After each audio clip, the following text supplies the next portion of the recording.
Hey everyone, मेरा नाम है सत्यम और आप देख रहे हैं इलेक्ट्रॉनिक्स ग्लोब यूट्यूब चैनल, जहां मैं इलेक्ट्रॉनिक्स से रिलेटेड वीडियो शेयर कर रहा हूं। अगर आप embedded system, IoT, PCB design में अगर इंटरेस्ट रखते हो, ये चैनल आपको काफी ज्यादा हेल्प करता है आपके करियर में, आपके स्किल्स को डेवलप करने में। रिसेंटली मैंने एक प्रोजेक्ट स्टार्ट किया था ESP32, जिसके अंदर मैंने component selection, data sheet analysis, schematic design, routing का एक वीडियो मैंने आपके साथ शेयर किया था, जो कि बहुत ज्यादा इंपॉर्टेंट वीडियो था कि आप बोर्ड के अंदर किस तरह से राउटिंग को समझते हो, क्या राउटिंग में इंपॉर्टेंट होता है। तो आज की वीडियो में मैं बात करने वाला हूं जो सबसे इंपॉर्टेंट होता है एक लेआउट, एक पीसीबी डिजाइन के अंदर, वो होता है राउटिंग। और राउटिंग को समझने के लिए सबसे इंपॉर्टेंट होता है वो होता है ट्रेस की विड्थ, कि आपकी जो ट्रेस है उसकी विड्थ कितनी होने वाली है। तो उसके लिए मैं ESP32 का कंप्लीट डेटा सीट एनालिसिस आज करके बताने वाला हूँ कि कितना कंपोनेंट जो है वो करंट कंज्यूम करता है।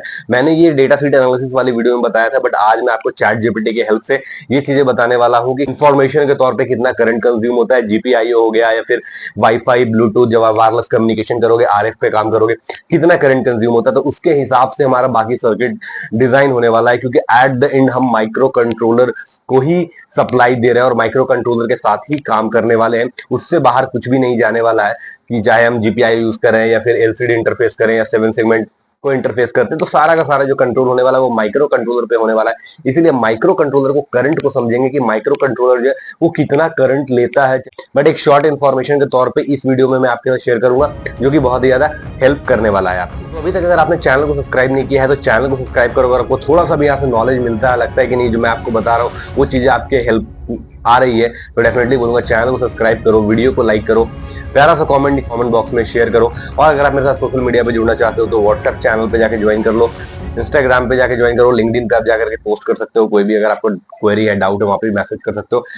फेसबुक पे कर सकते हो, जहां भी आप चाहो वहां पे सर्च कर सकते हो। जस्ट आपको सर्च करना है इलेक्ट्रॉनिक्स ग्लोब। लिंक सभी का मैं नीचे डिस्क्रिप्शन में देने वाला हूं। और अगर आप मेरे को फाइनेंशियली सपोर्ट करना चाहते हो तो उसका भी लिंक मैं नीचे डिस्क्रिप्शन में देने वाला हूं। और यहाँ पे क्यूआर आपको दिख रहा है, उस पर आप जाकर के स्कैन करके मेरे को फाइनेंशियली सपोर्ट कर सकते हो, जिससे मैं आने वाले टाइम में और बेहतर कंटेंट आपके लिए लेकर के आऊं, जिसपे कि मैं प्रैक्टिकल इन्फॉर्मेशन भी आप तक शेयर करूं और भी अच्छे कंटेंट आपको देता रहूं। चलो बिना टाइम को वेस्ट किए वीडियो को शुरू करते हैं। मैंने अभी तक आपके साथ स्कीमेटिक डिज़ाइन, कंपोनेंट प्लेसमेंट, सारी चीज़ें आपके साथ शेयर कर रखी हैं। आपको मैंने लास्ट वीडियो में राउटिंग के टेक्निक भी कुछ बताए थे कि किस तरह से हम करते हैं। तो अब हम समझने वाले हैं इस वीडियो में कि ये जो ESP32 माइक्रो कंट्रोलर हम यूज़ कर रहे हैं, आखिर ये बोर्ड की या इसकी कितनी करंट कैपेसिटी होने वाली है, कितना ये करंट प्रोड्यूस करने वाला है, इसकी करंट कंजप्शन कितनी होने वाली है। तो यहाँ एक डॉक्यूमेंट क्रिएट कर रखा है। ये डॉक्यूमेंट मैं आपके साथ शेयर कर दूंगा। मैं इसका लिंक नीचे डिस्क्रिप्शन में और पिन कमेंट कर दूंगा, आप वहाँ से जा करके इसका लिंक से डाउनलोड कर सकते हो, या आप अगर मेरे को कमेंट करो, मैं करना अपना ईमेल आईडी मैं आपको पर्सनली शेयर कर दूंगा। ठीक है, ये डॉक्यूमेंट्स और बहुत सारे डॉक्यूमेंट्स हैं मेरे पास, वन बाय वन करके मैं आपको शेयर करूंगा। अगर इस डॉक्यूमेंट के तहत अगर मैं बात करता हूँ तो आप पूछो सर ये डॉक्यूमेंट्स कहाँ से आया। ये डॉक्यूमेंट मैंने चैट जीपीटी और इसके डेटा शीट दोनों की हेल्प से यहाँ पे किया है। अगर आप चाहते हो कि मैं आपको चैट जीपीटी की हेल्प से सर्किट डिज़ाइन वगैरह चीज़ें सिखाऊं या कैसे सीख सकते हो, तो आप मेरे को कमेंट करना, मैं एक सेपरेट वीडियो उस पर भी शूट करके आपको बताने वाला हूँ। ठीक है, कम टू द पॉइंट। सो अब हम बात करेंगे इसमें इस सर्किट के जो मैंने यहाँ पे करंट कंजप्शन के बारे में बात की है। ठीक है, तो क्योंकि जो ट्रेस विड्थ होती है राउटिंग में, इंपॉर्टेंट होता है हमारा ट्रेस विड्थ, वो डिसाइड होती है करंट से। ठीक है, कि आपकी करंट कंजप्शन कितनी ज़्यादा है। तो उसी को देखते हुए मैंने यहाँ पे पूरा का पूरा जो सर्किट है उसके अकॉर्डिंग यहाँ पे ले लिया है। तो इसमें बेसिक 3 सेक्शन यहाँ पे आपको देखने के लिए मिलते हैं। एक होता है आपका GPIO का सेक्शन हो गया, फिर पावर सप्लाई का सेक्शन हो गया, ये सब के बारे में। ठीक है, तो तो जब हमारा ESP32 के अगर हम GPIOs को यूज़ करते हैं तो यहाँ पे दिया गया है कि जो मैक्सिमम करंट है वो 40 मिली एम्प्स यहाँ पे कंज्यूम करने वाला है। ठीक है, तो जो GPIO होने वाला है वो कितना कंज्यूम करेगा, 40 मिली एम्पियर करंट कंज्यूम करने वाला है। तो देखते हुए चलेंगे कि यहाँ पे GPIOs के थ्रू अगर हम कोई डिवाइस कनेक्ट कर रहे हैं या फिर आपका वाईफाई, ब्लूटूथ, ये सारी चीज़ें अगर काम करती हैं तो कितना यहाँ पे करंट कंजप्शन होने वाला है, आपको कितने mm का और ट्रेस विड्थ लेके चलना है। ठीक है, तो यहाँ पे GPIOs के लिए जो सेक्शन है वो बहुत ज़्यादा इंपॉर्टेंट है, क्योंकि यहाँ पे जो GPIO के लिए बोल रहा है वो maximum current that is 40 milli amps यहाँ पे आपको ले करके चलना है। अभी मैं आपको बताऊंगा कि मैं ट्रेस कितना लेने वाला हूँ, ट्रेस की विड्थ कितनी होने वाली है। ठीक है, यहाँ पे मेरे को मैक्सिमम जो GPIOs के लिए लेना है वो लेना है 40 मिली एम्पियर। ठीक है, इसको अगर मैं यहाँ पे अगर हाईलाइट कर दूँ यहाँ पे कलर को, ठीक है, तो इसके कलर को अगर मैं हाईलाइट करता हूँ यहाँ पे, ठीक है, तो 40 एम्पियर यहाँ पे मेरे को क्या करना है, यहाँ पे करंट यहाँ पे यूज़ करना है। मैक्सिमम करंट है, ना ही कि ये मेरा रेगुलर करंट है कि इतना ही फ्लो करने वाला, ये एक मैक्सिमम करंट लिमिट है, ठीक है। हो सकता है आपका 20 मिली एम्प्स पे भी काम कर जाए, 25 मिली एम्प्स पे काम कर जाए, डिपेंडिंग अपॉन कि आपका GPIO के क्या वहाँ पे आप GPIO की जगह पे यूज़ करने वाले हो, ठीक है, क्या कनेक्ट कर रहे हो। सेकंड पॉइंट बात करता हूँ अगर पावर सप्लाई के बारे में, तो पावर सप्लाई में यहाँ पे आपके डिफरेंट में पावर सप्लाईज हो सकते हैं। जैसे कि अगर बात करता हूँ अगर वाईफाई के बारे में, तो वाईफाई जो यहाँ पे है वो लगभग 250 से 300 मिली एम्पियर करंट यहाँ पे आपका लेगा अगर जब आप वाईफाई से कनेक्ट करोगे। उसी तरह से ब्लूटूथ है, तो वाईफाई अगर आप वायरलेस कम्युनिकेशन करने वाले हो, नेटवर्क से कनेक्ट कर रहे हो या अपने किसी और डिवाइस के साथ कनेक्ट कर रहे हो, तो यहाँ पे जो एवरेज करंट कंजप्शन दे रहा है वो दे रहा है 80 मिली एम्पियर से लेकर 250 मिली एम्पियर के रेंज में, ठीक है। तो करंट कंजप्शन यहाँ पे जो लिखा है, current consumption range from 80 milli ampere to इतना में ड्यूरिंग द वाईफाई और ब्लूटूथ एक्टिविटी, ठीक है। तो इसको भी मैं क्या करता हूँ यहाँ पे हाईलाइट कर देता हूँ। तो ये बहुत इंपॉर्टेंट टर्म है यहाँ पे कि 80 मिली एम्पियर से लेकर 250 मिली एम्पियर तक जो करंट है वो कंज्यूम करने वाला है जब आप वाईफाई और ब्लूटूथ को कनेक्ट करोगे। और GPIO के लिए 40 मिली एम्पियर, तो अभी तक मेरे को एक मैक्सिमम रेंज मिल चुका है लगभग 250 मिली एम्पियर, तो मैं 300 मिली एम्पियर लेके चलूँगा।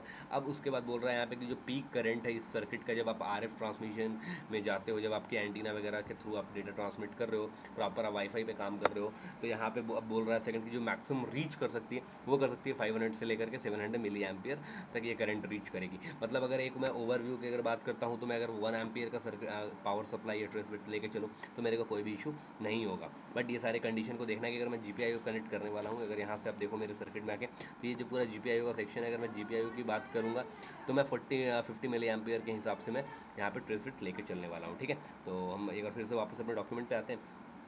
उसके बाद हमारा है बोलता है पीक करंट, ये हो गया। पावर सेविंग मोड है कि अगर आपका जब आप यूज़ नहीं कर रहे हो तो यहाँ पे नॉर्मली 10 टू 20 माइक्रो एम्पियर यहाँ पे यूज़ करने वाला है। बट यहाँ पे ये भी एक कमेंट यहाँ पे मैंने मेंशन किया है कि it is important to use power supply that provide at least 500 milli ampere to 1 ampere, ठीक है। तो जब भी आप अगर वाईफाई से ब्लूटूथ वगैरह ऑपरेशन यहाँ पे परफॉर्म करा रहे हो, बेटर ऑप्शन ये है कि आप 1 एम्पियर तक का टारगेट लेके चलो पावर सप्लाई को डिज़ाइन करने के लिए, तो बहुत ज़्यादा इंपॉर्टेंट यहाँ पे हो जाएगा। तो ये बहुत इंपॉर्टेंट कॉन्सेप्ट था करंट के बारे में समझना, कि आप करंट को समझो यहाँ पे कि एक्चुअल करंट किस तरह से यहाँ पे काम कर रहा है, ठीक है, कितने आपको लेना है। आप सेकंड पॉइंट पे हम आते हैं। यहाँ से अगर हम बात करते हैं तो कैलकुलेटर जो है आपको चाहिए, एक ट्रेस कैलकुलेटर चाहिए, ट्रेस में, ठीक है।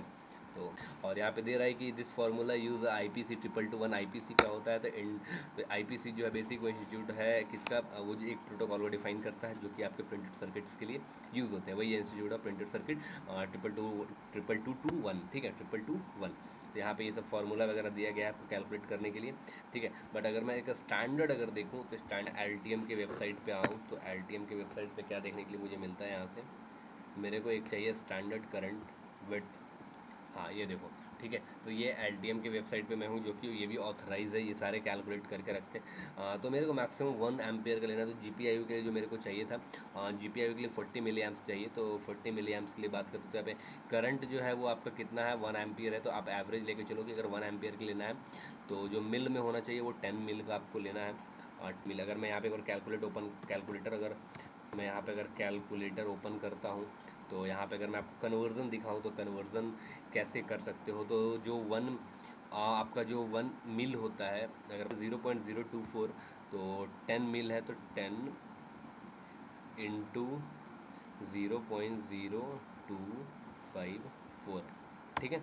तो ये लगभग हो जाएगा 0.25 mm, लगभग जो मेरा आ रहा है ये आ रहा है 0.25 mm, ठीक है। तो 0.25 mm जो हमारा होगा वो कितना होने वाला है 1 एम्पियर के लिए। तो 1 एम्पियर के लिए मेरा 0.25 mm अगर हो रहा है तो उसके हिसाब से आप क्या कर लो, कैलकुलेट यहाँ पे कर लो। तो अगर मैं करूँगा कोशिश कि मैं यहाँ पे जो पॉइंट आपका आ रहा है 0.254 में इसका भी हाफ करने वाला हूँ। यहाँ पे अगर मैं इसको डिवाइड बाई अगर 2 करूँ, मैं 500 मिली एम्प्स पे आ जाऊँगा, ठीक है। इसको अगर इतना डिवाइड करता हूँ तो मैं कितने पे आ जाऊँगा, लगभग 500 मिली एम्प्स पे आ जाऊँगा। इसको भी अगर मैं 2 से डिवाइड करता हूँ तो मैं आ जाऊँगा 250 मिली एम्प्स पे। बट हाँ ठीक है, तो मैं 250 मिली एम्प्स को ही कंसीडर करके चलूँगा फॉर GPIO। इस तरह से हम क्या करेंगे, कैलकुलेट यहाँ से कर लेंगे, ठीक है।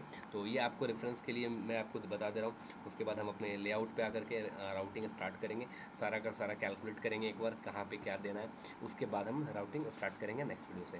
तब तक ये वीडियो पसंद आया होगा, तो वीडियो को लाइक, चैनल को सब्सक्राइब। फिर से बोलूंगा सारे सोशल मीडिया का लिंक नीचे डिस्क्रिप्शन में है, जाकर के ज्वाइन करो, बहुत सारी इन्फॉर्मेशन मैं वहाँ पे शेयर करता हूँ। और अभी तक अगर आपने मेरा प्लेलिस्ट नहीं चेकआउट किया है ESP32 का पूरा प्रोजेक्ट, उसका भी लिंक डिस्क्रिप्शन में, जाके पूरा वीडियो देखो, पूरा सीरीज देखो, बहुत ही ज्यादा मजा आने वाला है। मिलते हैं नेक्स्ट वीडियो में, तब तक के लिए goodbye, take care, thanks for watching this video, जय हिंद।